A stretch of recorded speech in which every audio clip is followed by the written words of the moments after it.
Hi അസ്സലാമു അലൈക്കും. എല്ലാവർക്കും നമ്മുടെ പുതിയൊരു വീഡിയോയിലേക്ക് വീണ്ടും സ്വാഗതം. അപ്പോൾ ഇന്ന് നമ്മൾ ലഞ്ചിന് എന്തെല്ലാം തയ്യാറാക്കി എന്നുള്ളത് നോക്കാം. അപ്പോൾ ആദ്യമായിട്ട് തന്നെ ഞാൻ ചോറിന് വെള്ളം വെച്ചിട്ടുണ്ട്, നന്നായി ചൂടായി വന്നിട്ടുണ്ട്. ഇനി ഇതിലേക്ക് നമുക്ക് പെട്ടെന്ന് തന്നെ അങ്ങ് അരി ഇടണം കേട്ടോ. ഞാൻ പെട്ടെന്ന് അരിയൊക്കെ എടുത്ത് കഴുകുകയാണ്. അപ്പോൾ ഞാൻ എന്തരിയാണെങ്കിലും ചൂടുവെള്ളത്തിൽ തന്നെയാണ് കഴുകാറ് കേട്ടോ. അപ്പോൾ നിങ്ങളെങ്ങനെയാണ് കഴുകാറ്? ചൂടുവെള്ളത്തിൽ കഴുകുകയാണ് ഏറ്റവും ബെസ്റ്റ് എനിക്ക് തോന്നിയിട്ടുള്ളത്. നമുക്ക് നന്നായിട്ട് വൃത്തിയായിട്ട് കിട്ടും. ചൂടുവെള്ളം ഒഴിച്ചതിന് ശേഷം പിന്നെ അതിലേക്ക് പച്ചവെള്ളം ഒഴിക്കുക. എന്നിട്ട് നന്നായിട്ട് 2-3-4 പ്രാവശ്യം കഴുകിയെടുക്കുക. നാലോ 5 പ്രാവശ്യം കഴുകിയെടുത്താലും കുഴപ്പമില്ല കേട്ടോ. ഞാനിവിടെ ഒരു 4 പ്രാവശ്യം കഴുകിയെടുത്തിട്ടുണ്ട്. എന്നിട്ട് ഇതേപോലെയാണ് ഞാൻ അരി ഇടാറ് കേട്ടോ. എല്ലാവരും ഇതുപോലെയൊക്കെ തന്നെ ആയിരിക്കും. അപ്പം നമ്മൾ അടിയിൽ കല്ലൊക്കെ ഉണ്ടെങ്കിൽ നമുക്ക് ഇതേപോലെ അരിച്ചിടുകയാണെങ്കിൽ കല്ലൊന്നും പെടാതെ തന്നെ നമുക്ക് അരി ഇടാൻ വേണ്ടി പറ്റും കേട്ടോ. അങ്ങനെ ഞാൻ അരി ഇട്ടിട്ടുണ്ട്. നിങ്ങൾ വിചാരിക്കും അരി ഇടുന്നൊക്കെ എന്തിനാണ് കാണിക്കുന്നതെന്ന്. അപ്പം എല്ലാവരും ഒരേപോലെ എല്ലാം ഇടുക. അപ്പോൾ ഇതുപോലെ അരിച്ചാണ് ഇടാറ് എന്നൊന്ന് കാണിച്ചെന്ന് മാത്രം കേട്ടോ. ഇനി ഇടിച്ചക്ക ഉപ്പേരി വെക്കാൻ വേണ്ടിയിട്ട് നന്നാക്കുകയാണ് കേട്ടോ. അപ്പോൾ ഇടിച്ചക്കേൻ്റെ റെസിപ്പി ഇടിച്ചക്ക ഉപ്പേരിൻ്റെ റെസിപ്പി ഞാൻ ഷോർട്സ് ആയിട്ട് ഇട്ടിട്ടുണ്ടായിരുന്നു കേട്ടോ. ഷോർട്ട് വീഡിയോയിൽ ഇട്ടിട്ടുണ്ട്. അപ്പോൾ 2 റെസിപ്പികൾ ഇട്ടിട്ടുണ്ട്. ഒന്ന് ലോങ് ആയിട്ട് ഇട്ടിട്ടുണ്ട്, മസാലേൻ്റെ റെസിപ്പി. അതുപോലെ സാധാരണ ഉപ്പേരിൻ്റെ റെസിപ്പി ഇട്ടിട്ടുണ്ട് കേട്ടോ, ഷോർട്ടായിട്ട്.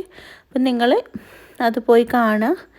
അത് ഇതേ ഒരു റെസിപ്പി തന്നെ ആയതുകൊണ്ട് ഞാൻ ഈ ഒരു റെസിപ്പി കാണിക്കുന്നില്ല. അങ്ങനെ ഇടിച്ചക്കൊക്കെ പെട്ടെന്ന് നന്നാക്കി വേവിക്കാൻ വേണ്ടി വെച്ചിട്ടുണ്ട്.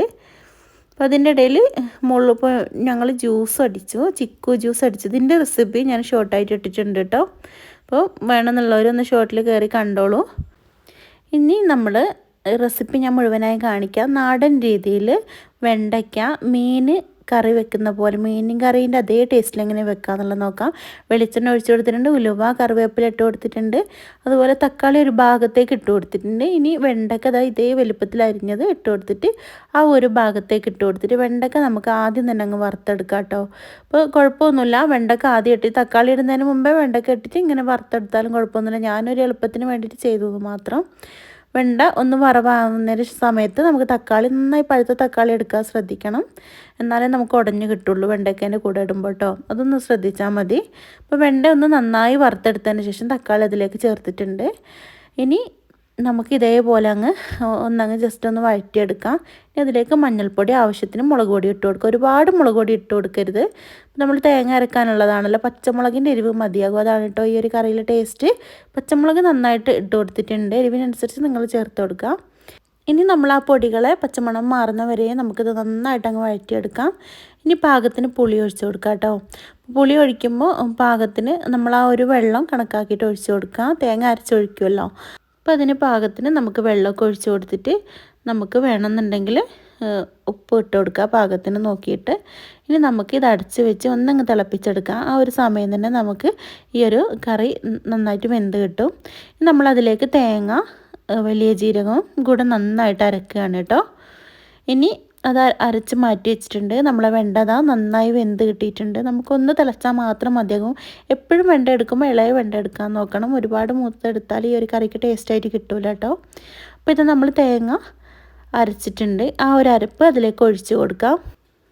ഇനി നമ്മൾ നന്നായിട്ട് ഇതൊന്ന് മിക്സ് ആക്കിയിട്ട് നമുക്ക് ഉപ്പൊക്കെ വേണമെന്നുണ്ടാവും. ഈ ഒരു സമയത്ത് ഉപ്പും പുളിയൊക്കെ നോക്കാവുന്നതാണ് കേട്ടോ. എന്നിട്ട് നമുക്കിത് അടച്ച് വെച്ച് ഒന്നങ്ങ് തിളപ്പിച്ചെടുക്കാം.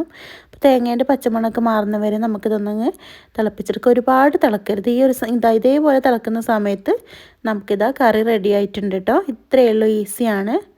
നമ്മൾ ആദ്യം വറവ് ചെയ്തിട്ടാണ് വെച്ചിട്ടുണ്ടായിരുന്നത് കേട്ടോ. അതുകൊണ്ട് തന്നെ നമുക്ക് വറവ് ചെയ്തെടുക്കേണ്ട ആവശ്യമൊന്നുമില്ല. നല്ല ടേസ്റ്റി ആയിട്ടുള്ള വെണ്ടക്ക കറി റെഡി ആയിട്ടുണ്ട്. ഇനി നമുക്ക് അടുത്തത് ഉണക്കമീൻ പൊരിക്കണം കേട്ടോ. അപ്പോൾ അതിനായിട്ട് ഞാൻ ഓയിൽ ഒഴിച്ച് കൊടുക്കുകയാണ്. ചട്ടി ചൂടായിട്ടുണ്ട്. അപ്പം നമ്മൾ ഉണക്കമീനെല്ലാം നന്നായി കഴുകി ക്ലീനാക്കി മഞ്ഞൾപ്പൊടിയും മുളക് പൊടിയും കൂടെ ചേർത്ത് കൊടുത്തിട്ടുണ്ടായിരുന്നു. ഇനി നമ്മൾ ഇത് നന്നായിട്ട് അങ്ങ് പൊരിച്ചെടുക്കാം. ഇതേപോലെ അങ്ങ് വെച്ച് കൊടുക്കാം.